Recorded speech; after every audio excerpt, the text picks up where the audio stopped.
Order everybody to their seats, please. I think we've got enough people to make this happen.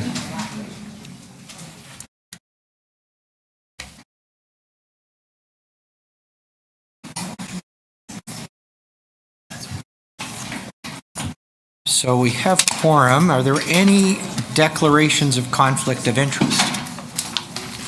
Seeing as none, can I have a motion approving the minutes of the October 24 meeting? All in favor? Done. We'll hold the CEO report. We'll hold item number 2.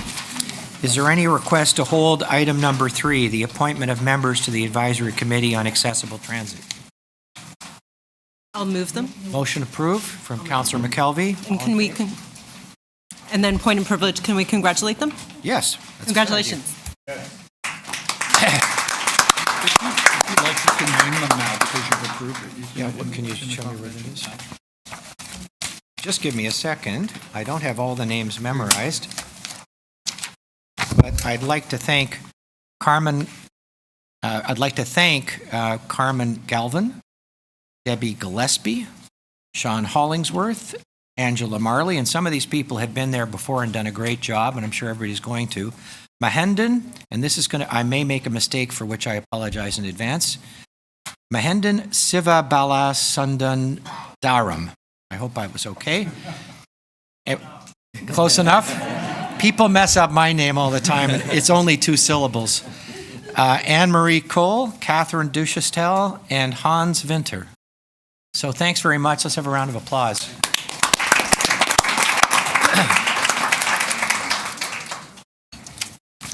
And item 3 is no hold is asked for in the proxy to vote TTC shares, I presume. Motion to approve. All in favor? Done. Item 5, supply of diesel fuel. It's a big item. Any hold requested on that item? Nope. Motion to approve. Number 8, supply of Rockwell Meritor parts. I thought that was a very interesting bid. If a hold is requested, no. Motion to approve. And does anybody feel a need to hold the motion on restriction of vaping advertising? Or any concern about that? No. All in favor of the motion to restrict vaping advertising on TTC property? I want you all to know that was my wife pushing me. We have teenage children, and I got a lecture 2 weeks ago, and if I didn't bring that motion, it was going to be trouble at home. So let's go to the CEO report. Thank you, Vice Chair Heisey. Before I begin, I would like to express my wishes for a speedy recovery to Chair Robinson, who's taking some time away to focus on her health. To the Chair, if you're watching the live stream of this meeting, or if you see it later, I'm speaking on behalf of all of us at the TTC when I say we're thinking of you and we all want you to take care and get well soon. While you continue to lead us from the sidelines, we are hopeful that you recover fully from this adversity and get back to the chair to lead the charge for the TTC. Thank you. The TTC recently celebrated employee achievements at a rewards and recognition luncheon. We said thank you to 30 employees for outstanding efforts in safety, customer service, leadership, teamwork, and innovation and creativity. We applauded an exceptional group of motivators, innovators, and lifesavers, and I'd like to tell you a little bit of some of the terrific people that work at the TTC. This is Simone and Brenna. They work in Subway, and they encountered a customer in distress at Bloor and Young Station. On the line with 911 dispatcher, they worked quickly to resuscitate the person who had stopped breathing. Their quick actions likely prevented the loss of life. Again, this is Mary. She's an operator at Queensway Division. Mary was operating her bus when she noticed a car heading through a red light. She stopped her vehicle, called the control center, ran over to see the driver was in distress, actually put the car in park, and flagged a passing vehicle, which fortunately enough was driven by an off-duty police officer. Emergency responders told Mary that her quick thinking likely saved the driver's life and avoided what could have been a major collision. Next is Mystique. He's an Eglinton operator. While operating his route, he saw a distraught young person sitting and crying on the Millwood Bridge. He advised the transit control and stopped to check on the youth. Mystique, an observant, comforting, and attentive to the circumstances, the situation could have been unspeakable if he didn't appear on the scene and take action. And here's Terry. He's a route supervisor in bus transportation. Terry went above and beyond the call of duty when he performed the Heimlich maneuver on a co-worker who was choking on his food and lost consciousness. The fellow employee was transported to Mount Sinai Hospital, where doctors confirmed that Terry's actions saved his co-worker's life. Terry is well known at work as someone who's eager to help others, no kidding on this case, and he's also an advocate for safety in the workplace. Now what I'm going to do is turn our attention to a customer experience, because what I'd like to highlight is the Net Promoter Score, the NPS, found on page 25 of the CEO's report. In Q3 of 2019, our NPS reached its highest level in 3.5 years. Congratulations. The metric is important to us because it measures how likely customers are on a scale of 1 to 10 to recommend the TTC to a friend, family member, or colleague. Our Q3 2019 NPS had the highest portion of promoters the TTC has ever had since we started introducing this measurement back in 2012. While the measure reflects the improvements we've made on our service reliability, it also speaks to the complete customer experience with the TTC. I want to commend our frontline workers for the great work they do 24/7 basis to support our customers and deliver the service that they rely on each and every day. So with that, I want to just comment on the dedicated employees who work for the TTC and tell you what a great job they do. Last month, the TTC launched the first e-bus built by Proterra into service on the 6 Bay route. Last June, we launched the very first e-buses built by New Flyer, as you recall, into service on the 39J route, and 10 of these buses are on the road today. Now, 2 bus garages are currently equipped to charge all electric buses, with a third coming online by year's end. As part of the Green Procurement Plan, the TTC has purchased a total of 60 e-buses from 3 different manufacturers. We're closely evaluating their performance with the ultimate goal of being a zero-emission bus fleet by 2040. We are scheduled to have all 60 vehicles on property in Q1 of 2020. And again, the Government of Canada and the City of Toronto are investing $140 million into this project through the Federal Public Transit Infrastructure Fund. As reported in the media last week, Metrolink CEO Phil Verster announced that Presto will start testing open payment as early as next year. I've been asked a number of times whether the TTC was aware of this trial and will be part of it. Presto has informed us that they had planned on an open payment on the UP Express, and as it stands, their midterm plan would see open payment available for the TTC in 2022. Phil and I will be meeting later on this month on Presto, and I'll continue to stress the importance of open payment that we have as a deliverable within our contract. Our Chief Customer Officer is working with Presto to align their midterm plan with our work on our 5-year fare policy as well as our 10-year fare collection strategy so that we can have a way forward together that meets the needs of our customers in the most timely way. TTC staff, now move on to TTC staff, is scheduled to release the request for quotation on MERCs for a accessible taxi, the distance-based taxi service request for quotation this week. The sedan meter-based taxi RFQ will be released next week. Notice of the release of these 2 contracts will be shared with stakeholders via email, local newspapers, and on the TTC website as soon as they're released. Contracted taxi service supplements Wheel-Trans buses by providing specialized accessible service to Wheel-Trans customers, escorts, and support persons within the City of Toronto. Now, as I stated in my commentary this month as well as last, our track crews are focusing on critical state of good repair work required for Line 1 between Eglinton and Finch stations.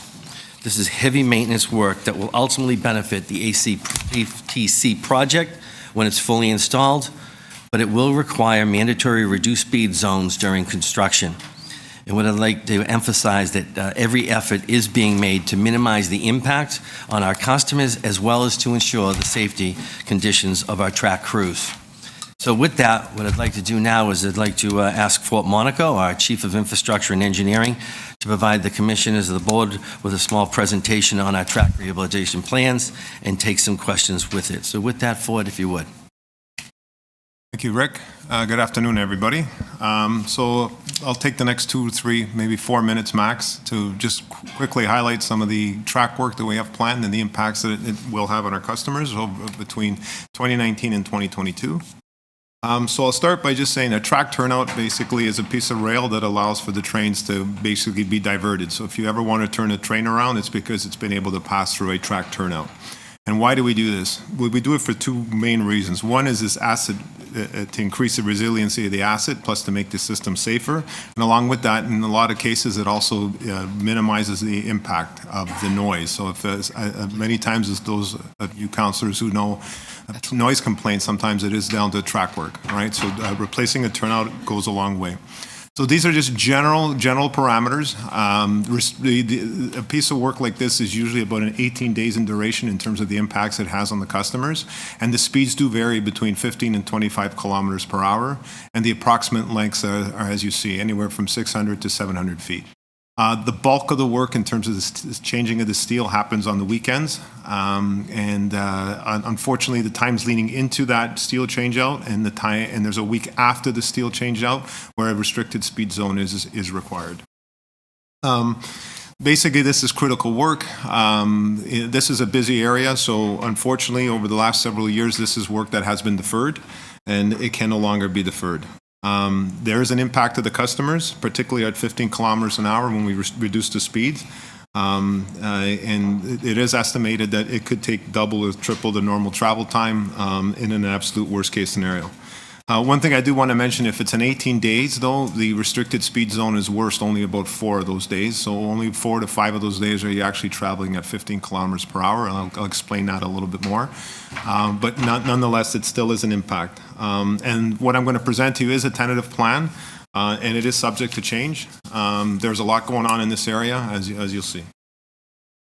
I do want to highlight, this is all part of, goes back to my April presentation about a program delivery to what we do here, and this is all with the ATC game plan in mind. We want to have the assets in this area in as best a state as we possibly can for when ATC goes live in Q3 of 2022. And so again, we're trying to emphasize the program approach. A lot going on up here, but we're going to work real smart, and we're going to try to get a lot of this stuff done so that when ATC is in place, the assets are all in really, really good shape. I'll just give you some of the highlights. So we have actually done one of the turnouts. So one thing I should mention, at every turnback or every location that I present, there's 4 turnouts.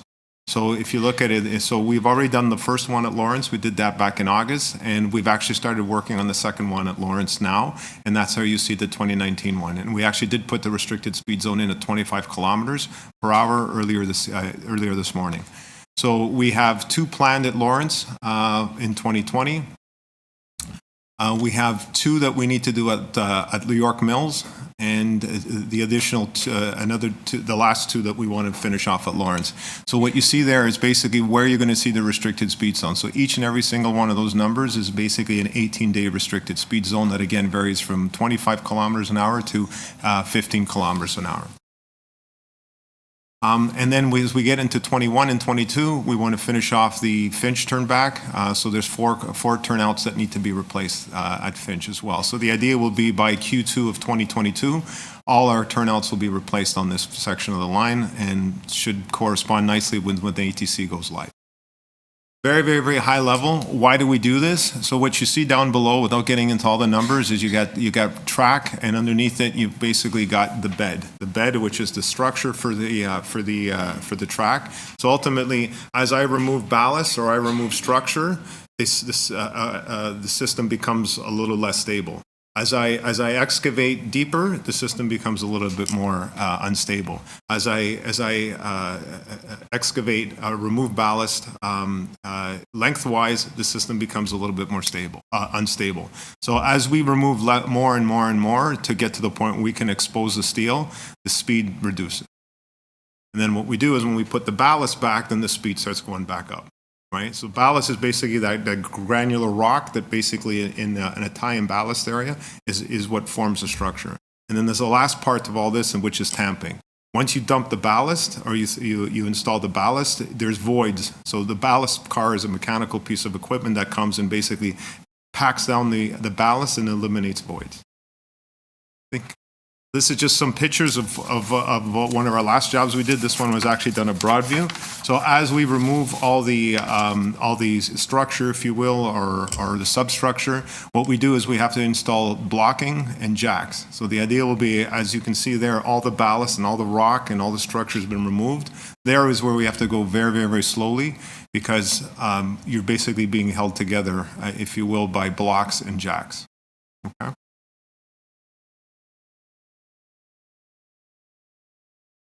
Have a quick video here.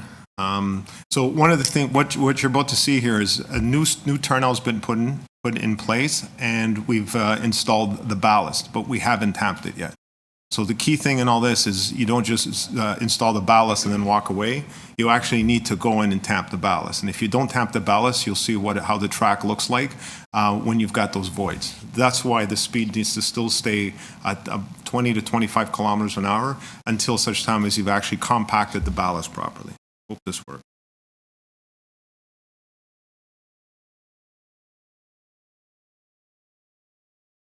If you guys have noticed, you can see the track is deflecting up and down. So that is basically at about a 20 to 25 kilometers an hour speed. Obviously, this would not be something that you would hit at 40 or 45 kilometers an hour so I just wanted to, not to shock anybody, but it's just the importance of tamping and the importance of maintaining our safety standards and try to emphasize the need for the restricted speed zone. Last slide I want to talk about is obviously the impacts and what we try to do to minimize or try to communicate with our customers. So we do have 15-second videos that announce the restricted speed zones in advance of the restricted speed zone going in. We speak about it on our website notices. We have station posters, and we actually blitz it on social media. The key things here I'd like to leave you all with is automatic train control is coming to the station. So the idea will be that by Q2, Q3 of 2022, not only will we have ATC in place, and ATC has been a dream for me as the infrastructure chief, but it'll be great for our customers, and we really are aiming to have really, really good state of good assets at that time. So this is what really this is all about. It's a necessary evil. We apologize for the inconvenience, but this, as hopefully I've really tried to simplify it. I just want to emphasize the importance of the restricted speed zones. They're needed for safety, 100% needed for safety despite the inconvenience. And restricted speed zones can add 5 to 10 minutes to your commute, but the idea is if it's an 18-day cycle, we hope that if all goes according to plan, it's only 4 to 5 of those days when you're traveling at 15 kilometers an hour. The other days are either 20 or 25. I'll take questions if anyone has questions now. Any questions, Rob? Yeah, are you prepared for potential overcrowding at those stations with the higher travel times? Through the chair, yes, we are, sir.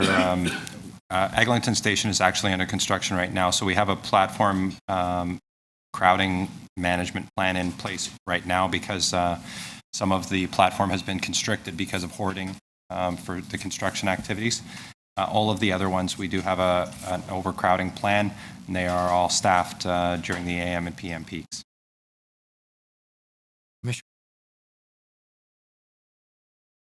I appreciate the transparency on the construction side. Thank you. And please go as slowly as you need to.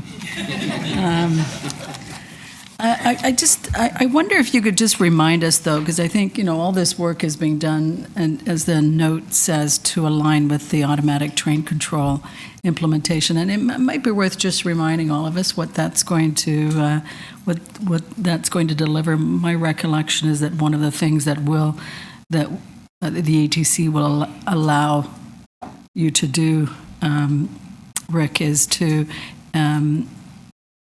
schedule the trains in a way that will give us more service. So, one of the end results will be faster, better. So perhaps I think it's just worth, if you wouldn't mind, just reminding us of that. Absolutely. Through you, Chair. We have a lot of discussion about throughput and the number of trains per hour through stations. And we've reported out a number of times the fact that historically we were always in the 20-21 trains per station southbound at Yonge and Bloor. And now through a number of means of managing differently, we put 25 to 27 trains through on a regular basis. Once ATC is throughout the entire Line 1, we anticipate getting up to about 30 to 31 trains per hour through Yonge and Bloor. So it allows them to move much more fluidly and closer together in a safe manner, which allows you to carry more customers.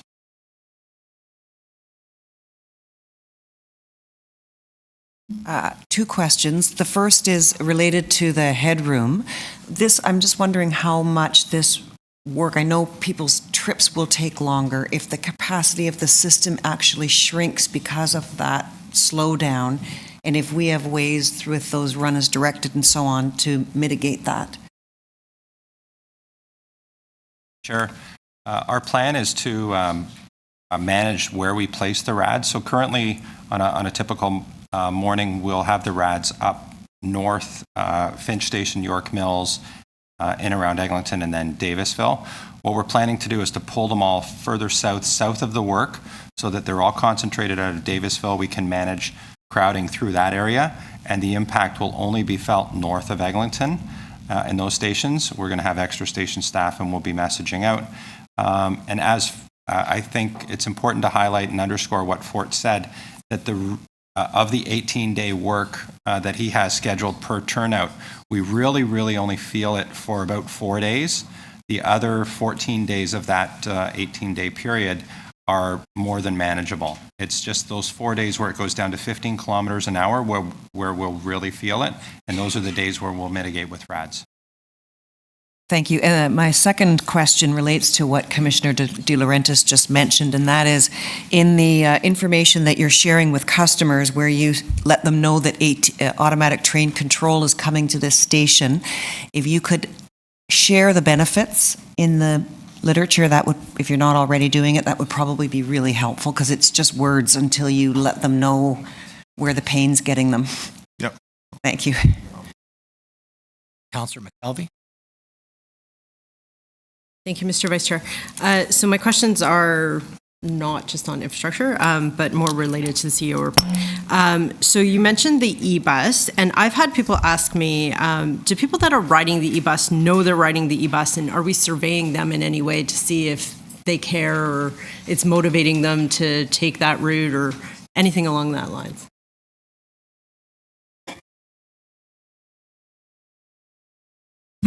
I think they do, through the chair, I think they do realize they're on the e-bus. It's a much smoother ride. It's also quieter. You won't, if you're a passenger in the back end of the bus, you won't hear the diesel engine.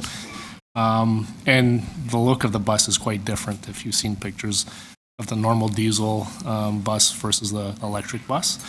In terms of doing a survey, I don't know if we've done a survey yet, but that's a good idea. We can follow up on that. Through you, Chair, I'll jump in, because once we have the original 10 buses from all three manufacturers, the intent is to do a number of comparisons: ride quality, comfort, maintenance. We're testing out the batteries for distance, for instance, but doing surveys will be part of once we get all three of them in. Okay, perfect, because I have been asked that now at least twice, which I thought was interesting that people were asking me that question. It snowed last night. How did the RT do?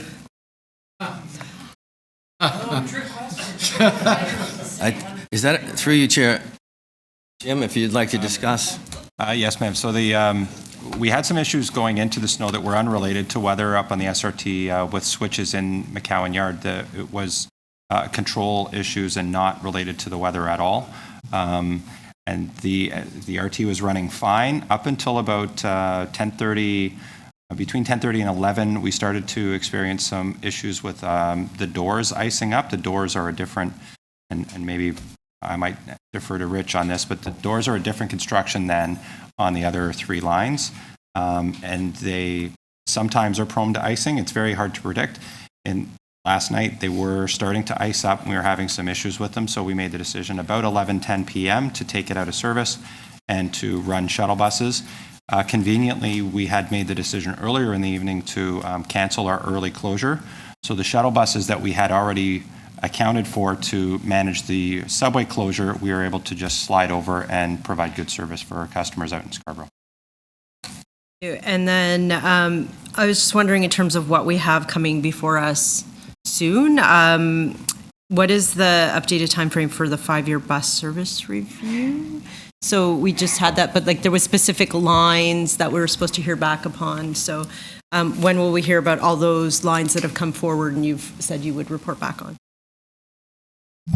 Sorry, I apologize, I was distracted. It was with respect to the requests that have come in from members of council and Right, public. on individual lines that we've received requests and Yes, asked. those will be rolled up in the 5-year service plan and 10-year outlook, which will be before the board in December. We've had some 60 requests that we've assessed, and we'll be able to say which ones we will be able to roll out and accommodate, and which ones we aren't able to do, and the reasons why.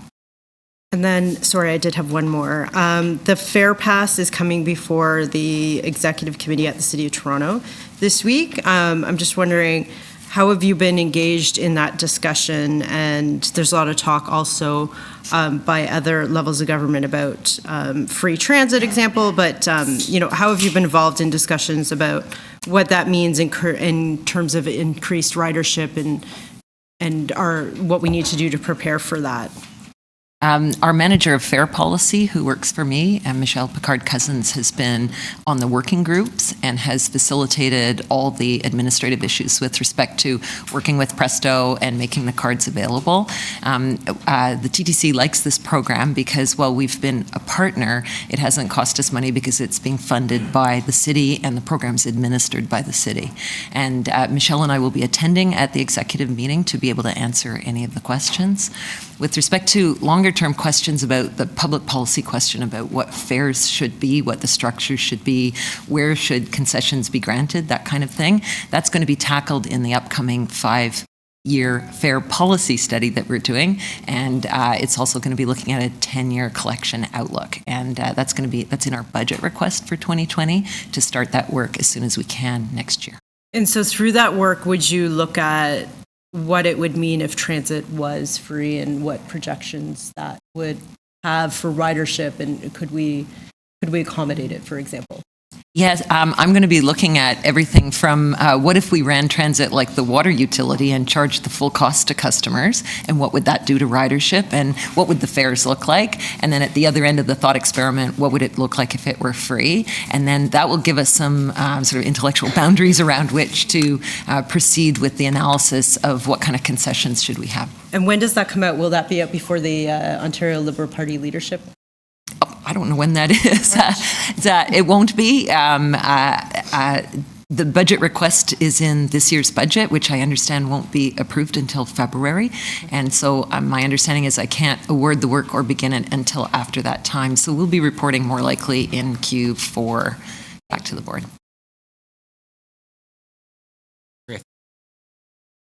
Yeah, I'll finish up if I could. I have questions after. Yes, absolutely. And finally, 78 years ago, in 1941, the TTC was providing an invaluable service to our soldiers during the war. The photo on the screen shows our gray coach buses working double duty to transport troops to and from Camp Borden.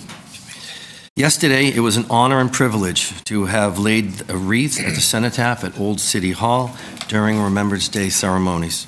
I'd like to thank Phil Horgan, ATU Local 113 Executive Board member, for joining me in this solemn duty on behalf of our workforce. I'd also like to extend thanks to the veterans at the Sunnybrook who attended the Royal Canadian Legion's Poppy Campaign kickoff in the subway last month, as well as also to say thank you to the TTC veterans who were present. We had Special Constable Mitch McFarland, Subway Route Supervisor Kashif Rafiq, Wheel-Trans Mobile Supervisor Joel Pinsk, as well as our Chief Operating Officer over here, Jim Ross. And with that, thank you all, and Vice Chair, that concludes my opening remarks. Thanks very much. much. I happened to be at the Remembrance Day ceremony at City Hall. It was quite moving, and anybody gets a chance to go, I'd recommend. I was very excited to hear you say, Rick, that open payment trial period was going to happen in 2 years. And then I started to think, because I remember a year ago being told that we were going to get rollout of open payment, not a trial, in 2 to 3 years. So the trial period, in fact, sounds worse to me than what I was told a year ago. Is my memory wrong? Because I believe someone in staff, and I'm looking at her, not to put anybody on the spot, told us, and I'm not being critical of them, that the projection from Metrolinx was that Presto would provide us with open payment in 2 to 3 years, and we were told that a year ago. So if we're now being told that in 2 years, which is a year later, we have a trial period, it sounds to me like we're going backwards. Is that wrong or right? So I'd like to be wrong. Let's put some clarity on that, and I'll defer to Kathleen, who's been involved in the discussions as well. As far as I understand, the commitment isn't a trial in 2022. Currently, the commitment on the roadmap is to implement open payment. I think to pick up on Rick's remarks, the CEOs of Metrolinx announcement of a trial was somewhat of a surprise to us. We had heard that they might do something on UPX, but they have not committed to anything with respect to a trial on TTC at this time. So what the commitment under the roadmap remains 2022 implementation at TTC, but again, we need to find out a bit more about that and report back to this board. That mean we're not sure yet when they're promising rollout of payment? If I may, Vice Chair Heisey, I'm just picking up because Kirsten and I are working on this together. Sure. Yeah. So as I look at our future plans and we kick off our 5-year fare policy review and 10-year collection outlook, I'm trying to calibrate what the deliverables are on Presto's midterm plan. And one of the things that we're discovering is that a lot of the framework for their thinking about the midterm plan is really how can they make the 905 work. And because we're very different, our continual issue with the Presto rollout has been that they kind of solve for the 905 first, and then they try to impose those same solutions on us. So I'm trying to be as collaborative as possible to explain to them that we need to get on with our work, understand what our fare structures need to be. If we put out BRTs and we need off-board loading, we're going to need different and new devices. We know that we're going to continue to have cash on surface for certain members of the community. So there are a whole lot of ways in which their plan might not be meeting our needs, and I'm working closely with Annalise Cherney to try to identify those things and get a realistic plan. So what is your information as to Presto's promised rollout for full open payment? Right now, their midterm plan, which is on one PowerPoint page, says that it will be 2022. And I'm suspecting that it'll be for the 905, and it might be harder for us. You don't have a specific commitment to the TTC of a rollout date for open payment? I don't have it yet. For it? Yes. We could tell them the too. On the electrical buses, yeah, sorry to be a pain, but I wanted to ask about electric buses. Somewhere I remember that I saw a notation that the bid buses, BYD, had a proprietary charger. And that we've got these 2 other bus companies, New Flyer and Proterra, and when you say we've got facilities for charging electric buses, is that for all buses, including bid, or do I have that wrong? Can anybody respond? Through the chair, so we do have 3 bus garages that are equipped for the charging systems of all 3 buses. You're correct. BYD does have a proprietary system, and we've bought, I think it's 2 or 3 chargers for that bus. We only have a fleet of 10 so far. So if we wanted to increase that fleet size, we'd have to buy more chargers. Right now, we have enough chargers for that. Is there any other bus manufacturer that has a proprietary? So I don't know that. I mean, BYD does. I think they're all, to start off with, they were all proprietary. But if we have that association now called Qtrix, and they're trying to lead the industry and trying to standardize what everybody's asking for, because every agency in North America realizes that if everybody has their own charging system, then you're pretty much stuck with that vendor for the rest of the electric bus life, right? So You answered three. Thank you. yeah. Okay, so That was pretty good. The ATC budget. So we are replacing, if I can understand this ballast rail tie rail replacement, is that an upgrade for higher speeds or a state of good repair? So is it an ATC-driven project, or is it something that just needs to be done over time? Through the chair, it's something that needs to be done over time. It's just strictly a state of good repair and industry best practice. Okay. And then how could, I noticed, it was pointed out to me that this work had been deferred from 2013-15, and now we're going to do it about 7 years later. How is it that we could wait 7 years on the work if it needed to be done 7 years ago? Through the chair, I can't really comment on decisions that were made prior to this, but what I can say is the system is still safe, but, we're getting pretty darn close to it. So there's a should-do date and a must-do date, and we're getting close to the must-do date. Okay. And traditional railway ballast bed tie systems were with creosote-soaked wood ties. Are we going to concrete ties now? We have actually a composite tie that we have on trial right now, which should last a lot longer than your wood tie, and give you a little more resiliency than your concrete tie will give you. So yeah, we're exploring both, so we've got a variety of different things that we're currently looking at, including a couple of composite ties. And what are composite ties made of? There's basically like a fiberglass, a hard plastic. Those are all my questions. And I think we motion to receive the CEO's report. All in favor? Done. And now, Mason Reby, there he is. Item 2, if you could present the ACAT minutes for us and keep us up to date. Sure. Thank you very much, Mr. Heisey. Good afternoon, everyone.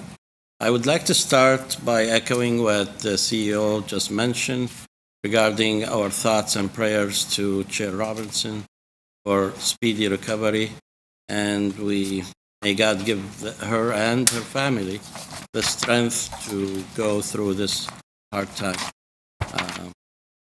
Hang in there, Mr.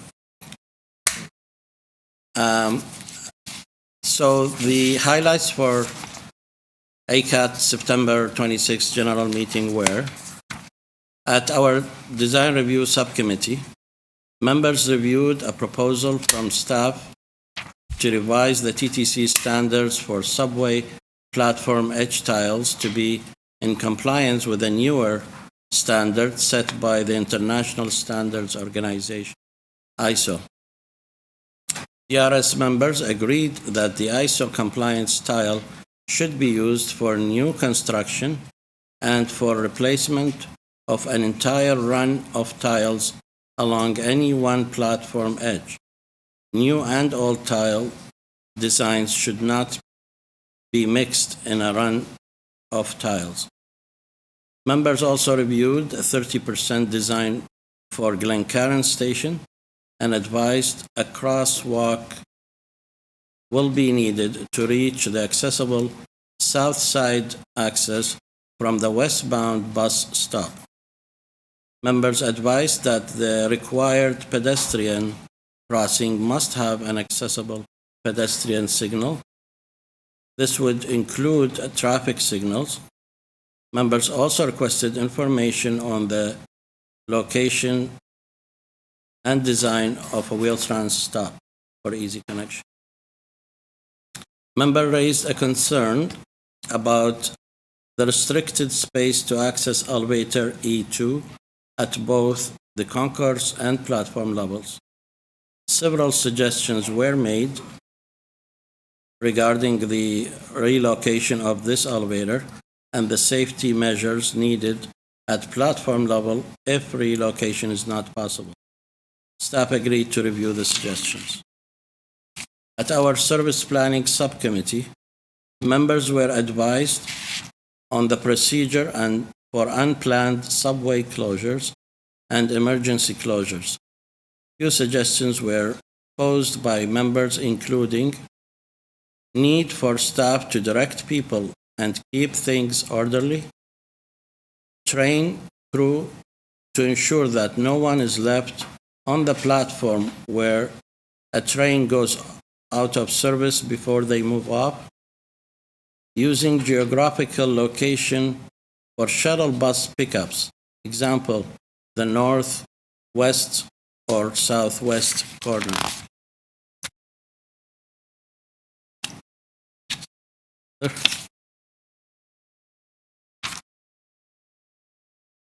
Making announcement before the closed station in order that persons can disembark at an accessible station, using video screens in the station to display instructions to assist people with hearing loss, and finally, concerns of assistance at overcrowded shuttle stops.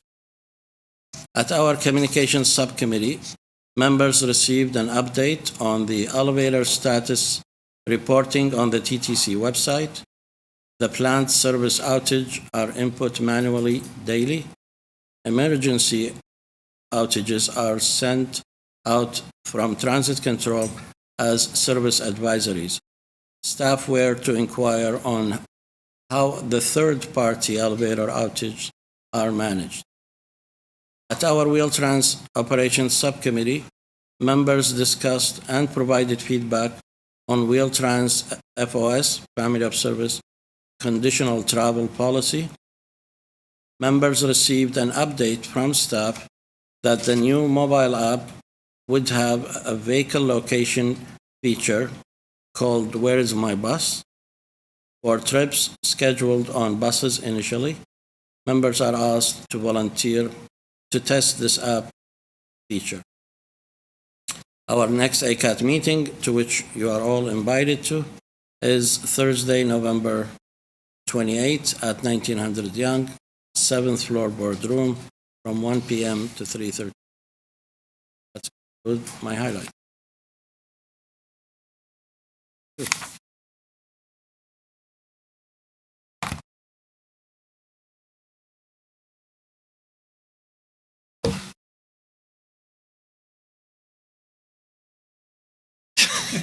You did that hesitantly, Ron. You sure you want to do it? All in favor of Ron's outrageous motion to adjourn?